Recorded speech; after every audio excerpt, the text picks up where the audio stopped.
네, 평강을 누리고 나누는 사람들이란 제목으로 우리 부활절 두 번째 말씀 좀 함께 나누겠습니다. 부활하신 예수님께서 어떤 일들을 하셨는가?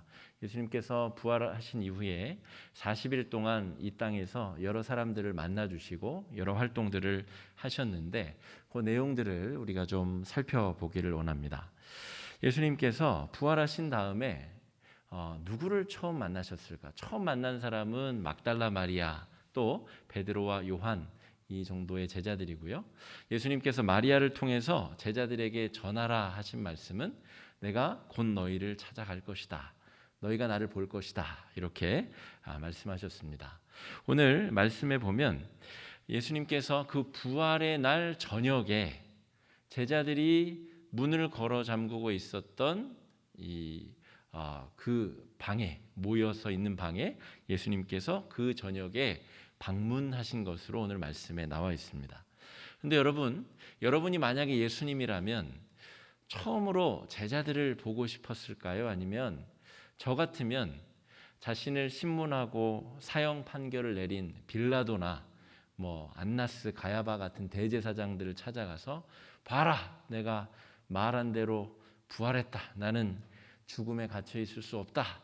예수님께서 그렇게 했을 법도 한데 예수님은 자기 자신을 그런 식으로 부활의 몸을 드러내시지 않고 갇혀 있고 스스로 문을 닫아버린 제자들에게 나타나셔서 자신의 부활의 몸을 먼저 보여주셨다는 것이죠. 제자들은 두려움이라고 하는 감옥에 스스로 자신들을 가둬버렸습니다. 누가 제자들을 가둔 것이 아니고 제자들을 꽁꽁 유폐시킨 것이 아니고 스스로 자기들끼리 모여서 문을 걸어 잠그고 아무도 자기들에게 오지 못하도록, 심지어 예수님께서 부활하셨다고 하더라도 상식적으로는 제자들을 찾아서 올 수 없도록 스스로 두려움의 감옥 속에 제자들이 갇혀 있는 상태다라고 말할 수가 있겠습니다.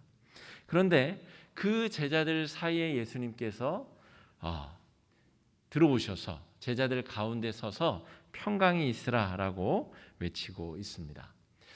두려움의 감옥에 갇힌 제자들이 평강이 있을 리가 없잖아요. 마음이 막 평화롭고 평강하고 즐겁고 기쁘고 그런 상태라면 왜 문을 걸어 잠그고 그렇게 스스로 격리된 채 있었겠어요? 그런데 예수님께서는 제자들을 중심으로 오셔서 너희에게 평강이 있을지어다. 이 어감을 한번 잘 생각해 보세요. 야, 너희가 평강이 있으면 좀 좋겠다. 이렇게 권유하거나 청유하는 말투가 아니고, 그렇게 기원하는 기원의 말이 아니고, 너희에게 지금 평강이 없는데 이 즉시로 이제 평강이 있어야 한다. 평강이 있기를 바란다. 평강아 있어라. 이렇게 예수님께서 선포하고 계시다는 것이죠. 제자들이 예수님께서 십자가에 달려 돌아가신 이후로 사흘이 지난 지금까지 평강이 없는 상태에 머물러 있었습니다. 안식일이 끝났음에도 불구하고 삶의 자리로 돌아가지 못하고 문을 걸어 잠근 채 두려움 속에 갇혀 있었다는 것이죠. 그런데 예수님께서 평강을 선포하시는 이 사이에 달라진 것, 변수가 생긴 것은 요것 하나밖에 없습니다. 예수님께서 오사 가운데 서신 것.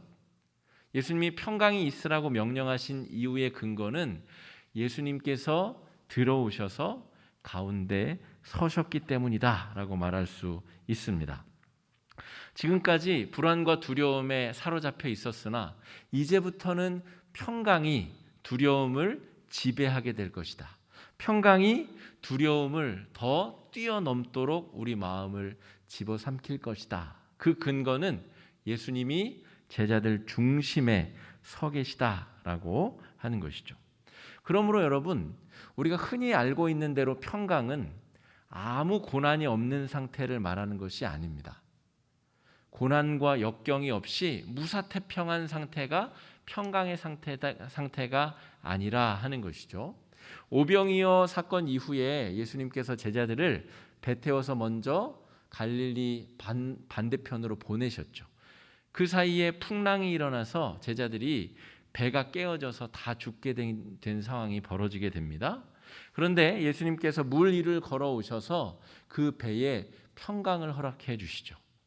그러니까 두려움과 고난이 없는 상태가 평강의 상태가 아니고, 두려움이 있으나 예수님께서 들어오셔서 제자들 중심에 서 있는 상태가 바로 평강이 있는 상태다라고 말할 수가 있겠습니다. 여러분, 우리가 하나님 나라 천국에 대해서 잘못 배운 것 중에 하나는, 천국은 죽어서만 가는 어떤 특정한 공간이다, 그렇게 잘못 가르쳤고 한국교회가 잘못 배워왔습니다. 그러나 예수님께서 말씀하시는 하나님 나라 천국은 죽어서만 가게 되는 곳이 아니라 예수를 구주로 고백하는 그 순간부터 그 즉시로 벌어지게 되는 현상, 그 즉시로 만나게 되는 나라가 바로 하나님의 나라 천국이다라고 말할 수가 있겠습니다. 여전히 우리가 죄 가운데 있음에도 불구하고 우리를 죄에서 건져주신 예수님이 우리의 마음의 중심에 계신 상태, 고난과 역경 중에서도 남들이 다 좌절하고 낙심하고 스스로 목숨을 끊는 그런 일들이 비일비재하게 벌어짐에도 불구하고, 똑같은 고난 가운데 있음에도 불구하고 예수님께서 우리 마음의 중심에 계셔서 그 평강이 유지되는 상태가 바로 천국이다라고 하는 것이죠. 평강은 예수님이 우리 삶의 중심, 마음의 중심, 우리의 중심에 서 계신 상태를 성경은 평강의 상태다, 이렇게 정의하고 있습니다. 제자들은 예수님께서 십자가에 달려 돌아가신 이후로 평강이 완전히 무너진 상태를 지금 지내고 있습니다. 그런데 예수님께서 제자들 사이에 문을 뚫고 어떻게 들어가셨는지 아무도 알 수 없으나, 신적인 권능이신 예수님께서 그 닫힌 문을 뚫고 들어가셔서 제자들 모임 한복판에 서서 평강이 있어야 된다라고 선포하고 계신 것이죠. 여러분, 코로나19 때문에 다들 어려운 시간들을 보내고 있습니다. 봄이 오면 이제 확진자도 좀 줄어들고 이 백신 접종률도 확 늘어나서 우리도 이제 마스크도 좀 벗고 모임도 회복하고 이렇게 되기를 다 마음속으로 염원하며 기도하며 지냈습니다. 그런데 점점 더 확진자는 늘어나고 또 이 예방 접종 수치는 확연히 늘어나지 않고 경제적 어려움, 관계적 어려움은 지속되고 있습니다. 여러분 이런 어려움 때문에 우리가 평강이 없다라고 생각하실 수도 있겠죠. 그죠? 사업하시는 분들, 자영업 하시는 분들, 남들이 알 수 없는 고난의 문제에 정말 피눈물을 밤마다 흘리고 계신 분들도 많을 줄 믿습니다. 그러나 아무도 예수님께서 제자들의 닫힌 문을 뚫고 들어오시는 것을 아무도 막을 수가 없었죠. 예수님께서는 그 고난의 현장에 있는 성도들의 마음 뚫고 들어오셔서 그 마음 중심에 서 계시며 너희에게 평강이 있을지어다 라고 우리에게 선포하고 계십니다. 우리의 마음의 중심과 삶의 중심과 혼란을 겪고 있는 우리의 삶의 중심에 과연 예수님께서 서 계신가? 구멍난 손과 이 창자국이 난 이 허리춤을 가지고 계신 부활의 예수님이 우리의 고난의 삶의 자리에 그 중심에 서 계신가? 우리가 깊이 성찰하고 묵상해 봐야 될 것입니다. 우리의 삶의 중심에 과연 예수님께서 계신가? 여러분, 그렇게 되면 좋겠다라고 생각하자는 얘기가 아닙니다. 예수님이 우리 마음의 중심에 계시면 정말 좋겠지? 그렇게 생각하자는 그런 선언적인 이야기가 아니라는 것이죠. 신포도 이야기라는 것이 있죠. 여우가 포도를 따먹고 싶은데 너무 높이 있는 거죠. 그래서 저거는 어차피 씌어서 먹어도 맛이 없을 거야 라고 생각하며 못 먹는 건데 맛없다라고 그냥 정신승리를 선포하는 것, 제가 우리 성도님들께 지금 요한복음 20장으로 나누는 말씀은 그냥 어차피 안 되지만 예수님이 함께 계시다고 생각합시다, 이런 이야기를 하는 것이 아니라는 말입니다. 우리가 지금 예수님께서 우리 안에 계신가를 느껴보자, 예수님께서 우리의 삶의 중심에 함께하고 계신가, 서 계신가를 직접 한번 경험하고 만나보자라고 하는 것이죠. 고난 중에 예수님께서 우리 안에 함께 계심이 느껴지지 않는다면 우리는 아직 부활의 신앙을 맛보지 못했을 수도 있습니다. 여러분, 연애 옛날 30년 전, 40년 전 연애할 때 한번 생각해 보세요. 막 연애가 시작이 됐어요. 그런데 그 마음에 두고 있는 이성, 남성과 여성을 막 애써 가지고 시간 정해놓고 알람 맞춰놓고 생각해야 되면 그게 연애하는 상황인가요? 그렇지 않죠. 연애한다는 것은 그냥 그 사람이 우리 마음에 들어와 버리는 거죠. 통제할 수 없이 그냥 좋아하는 마음이 확 들어와서 그냥 눈 뜨자마자 그 사람 생각이 나고 밥 먹어도 그 사람 생각이 나고 빨리 일 끝나면 가서 데이트하고 싶고, 그게 사랑하는 사람의 정상적인 마음이잖아요. 예수님께서 우리 마음에 오셨다는 것은 그것과 비교할 수 없을 정도로 강력한 사건인데, 고난 중에 예수님 한번 생각해 보자. 그러면 이 고난이 쉽게 지나갈 거야. 뭔가 정상적인 하나님과의 사랑의 관계는 아니다 하는 것이죠. 사랑하는 부모님이 여러분 수술을 받고 있는 순간에 여러분 아무 생각 없이 그냥 밥 먹고 놀러 다니는 자녀들이 있습니까? 아니죠. 밤잠을 못 자고 그 수술이 끝나기를 학수고대하는 게 정상적인 자녀들의 마음 아니겠습니까? 예수님이 우리 마음에 계신다는 것은 노력해서 알아차릴 수 있는 것이 아니라 그냥 자연스럽게 늘상 우리 가운데 벌어지는, 예수님께서 우리 마음에 침투하시고 우리 마음의 중심에 서 계시는 일은 늘 그렇게 알아차려져야 되는 일이지 애쓰고 노력하고 시간 맞춰놓고 기억해야 되는 일이 아니다 하는 것이죠. 부활의 예수님은 지금 그 제자들, 닫혀있는 제자들의 문을 뚫고 들어가셔서 그들의 마음 중심에 이러한 존재로 서서 너희에게 평강이 있을지어다 라고 외치고 계십니다. 마침 11명의 제자 중에 가룟 유다는 자살했고요. 이 11명의 제자 중에 도마라고 하는 제자가 그 자리에 없었던 것 같습니다. 부활하신 예수님을 못 만난 거죠. 그래도 나머지 10명의 제자들이 예수님 만났다고 하면 그래? 아이고 나 아쉽긴 하지만 예수님이 부활하셨구나 이렇게 믿을 만도 하잖아요. 그런데 이 도마라고 하는 사람은 정말 마음이 어떻게 생겨먹었는지 모르겠는데 안 믿어요. 난 못 믿어. 내가 직접 이 손가락으로 예수님 창자국 만져보고 쑤셔보고 하기 전까지 나는 못 믿어. 말이 되냐 그게? 못 믿겠다라고 선언해 버립니다. 여러분, 모두가 다 신비로운 체험을 했는데 자신만 체험을 못해서 속상해서 그럴 수도 있겠죠. 그러나 잘 생각해 보면 저와 여러분, 우리가 바로 이런 도마가 아닌가 한번 잘 생각해 볼 필요가 있습니다. 여러분, 보고 나서 믿겠다고 하는 도마는 믿음이 있는 겁니까? 여러분, 믿음이라는 것은 보고 나서 다 확인하고 검증해서 그걸 믿겠다고 하면 그게 믿는 건가요? 그거는 믿는 게 아니고 거래하는 거죠. 그죠? 확인했으니까 내가 사인해 줄게. 우린 이제 거래가 성립된 거야. 도마는 3년이나 예수님을 줄창 쫓아다니고 기적도 경험하고 온갖 일들을 다 경험했는데도 아직 그 믿음의 싹이 없는 거예요.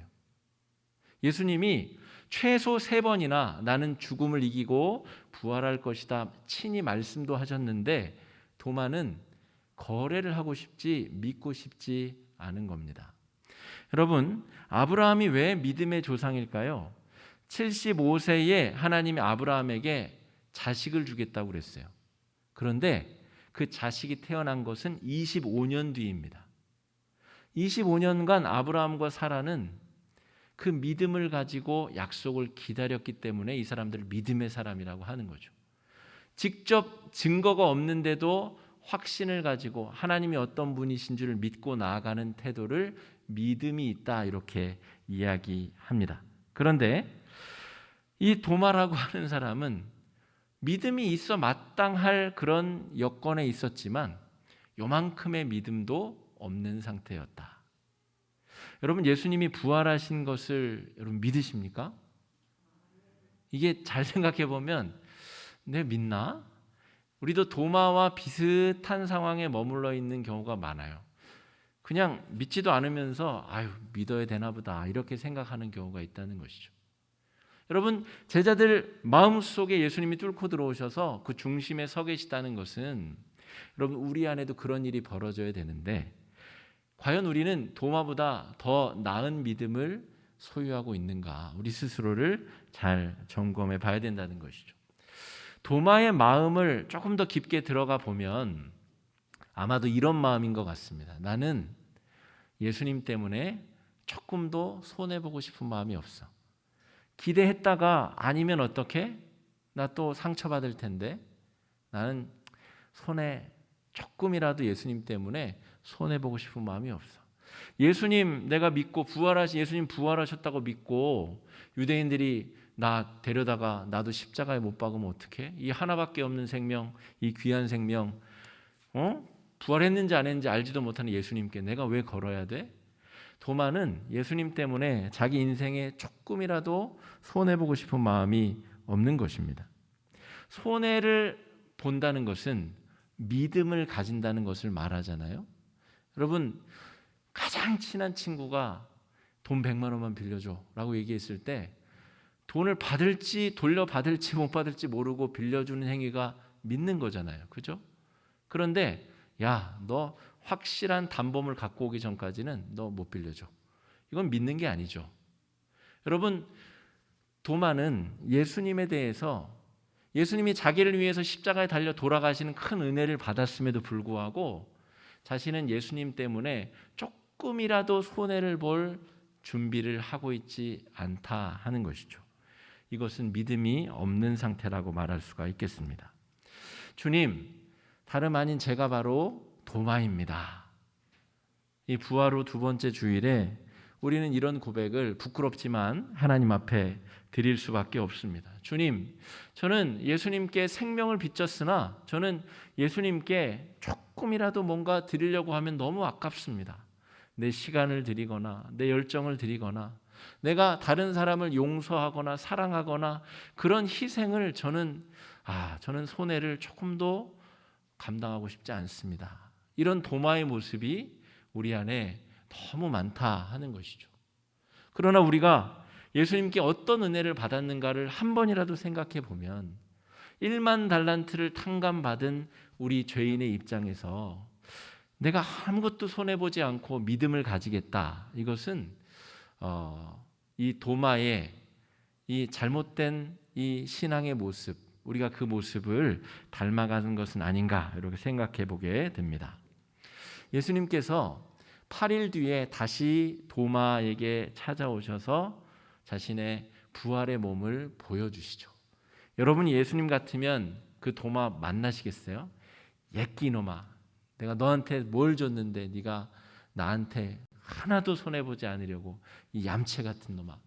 예수님께서 그 부활의 몸을 보여주지 않고 그 도마를 그냥 이렇게 제자에서 사도에서 제외해 버리셔도 상관없을 텐데 예수님은 또 나타나셔서 그래 넣어봐라 만져봐라. 그래서 여러분 이 도마의 손가락이 아직까지 썩지 않고 보존되어 있다는 믿거나 말거나 전설이 있습니다. 예수님의 몸에 들어갔었던 그 손가락이 아직도 썩지 않고 저 이태리 어디 성당 밑에 묻혀 있다. 그런 전설 따라 산말리 같은 이야기가 있습니다. 여러분 예수님은 그 못 믿어온 도마에게조차 자신의 부활의 몸을 보여주시고 나도 너희를 보내노라 이렇게 말씀하신다는 것이죠. 하나님께서 나를 이 세상에 보내신 것처럼 나도 너희를 이 세상 가운데 보내겠다. 예수님께서 그렇게 말씀하십니다. 요한복음 20장 23절 말씀 우리 한번 같이 읽어보겠습니다. 시작. 너희가 누구의 죄든지 사하면 사하여질 것이요 누구의 죄든지 그대로 두면 그대로 있으리라 하시니라. 내가 너희를 보내겠다 하시면서 예수님께서 하신 말씀입니다. 이 이야기는 우리가 재판관으로 이 세상에 보내진다는 말이 아닙니다. 너 이제 죄가 없어질 거야. 우리가 그럴 능력이 어디 있습니까? 우리를 재판관으로 이 세상에 보내신다는 말이 아니고 부활의 주님을 만난 그 부활의 증인으로 이 세상에 보내시겠다는 것이죠. 우리는 부활의 예수님을 만난 사람들이고 그 부활의 예수님을 만났다는 소식을 이 세상에 전해야 되는 사람들로 예수님께서 우리를 보내고 계시다 하는 것입니다. 증인은 진실을 드러내야 되는 사람이죠. 자기가 입을 닫으면 진실이 세상에 드러나지 못하고 진실이 유폐되는 그래서 증인은 꼭 자신이 해야 될 일을 보고 들은 바를 입으로 해야 된다는 것이죠. 많은 사람들이 여전히 부활의 예수님을 만나지 못한 채 자신의 죄를 자신이 짊어지고 끙끙거리며 살아가고 있을 때, 아니요, 나는 예수님의 그 십자가의 보혈로 죄의 사함을 얻었습니다. 나는 그 무거운 죄의 짐을 예수님 때문에 벗게 되었습니다. 그 사실을 증인으로서 드러내야 될 책무가 우리들에게 있다는 것이죠.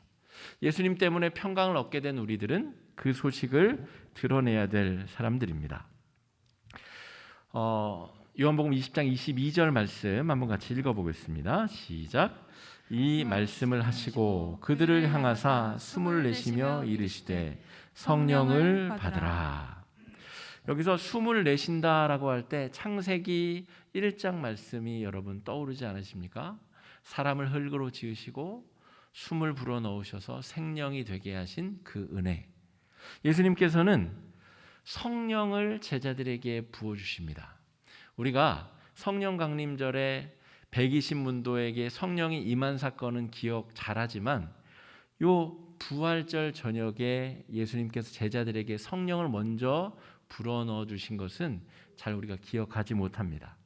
아까 설교 초두에 예수님께서 문짝을 뚫고 들어오셔서 제자들 중심에 서서 평강을 주셨다라고 말씀을 드렸는데요. 예수님께서는 성령을 부활의 주님을 믿는 사람들에게 보내주셔서 성령이 우리 마음 중심에 계시면서 우리가 평강을 누리도록 하신다 하는 것이죠.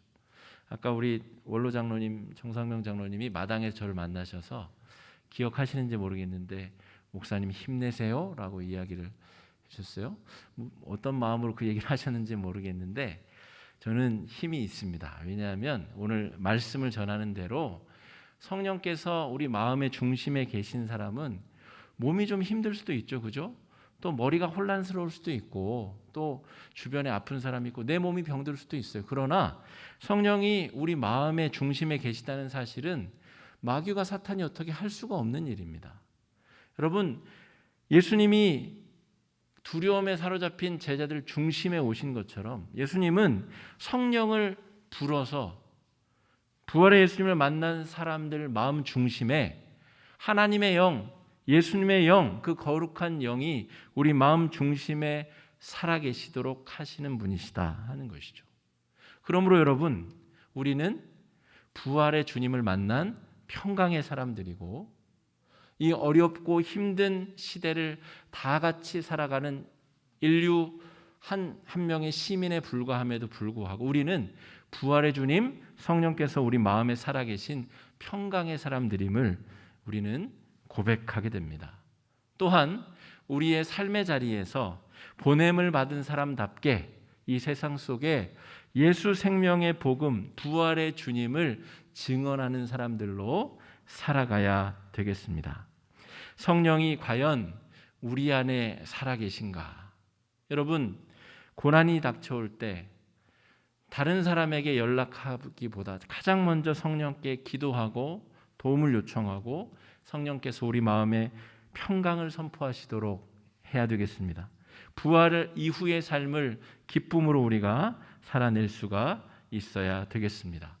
이미 우리 안에 살아계신 성령과 더불어서 성령 강림절까지의 이 50일을 부활을 체험하고 경험하며 고난 중에서 찬송하고 감사하고 기뻐하며 부활의 은혜를 누리고 나누실 수 있는 성도님들 되시기를 주님의 이름으로 축복합니다. 이 시간에 말씀 의자에서 함께 좀 기도하겠습니다. 기도하실 때에 주님, 내 안에 성령께서 살아 역사하고 계십니까? 내 안에 성령께서 가장 중심에 서 계셔서 우리에게 평강을 선포하고 계십니까? 주님, 그 은혜를 누리고 나누는 사람, 고난 가운데 평강을 누리는 인생 되게 해달라고 이 시간에 함께 기도하며 나아가겠습니다. 기도하겠습니다.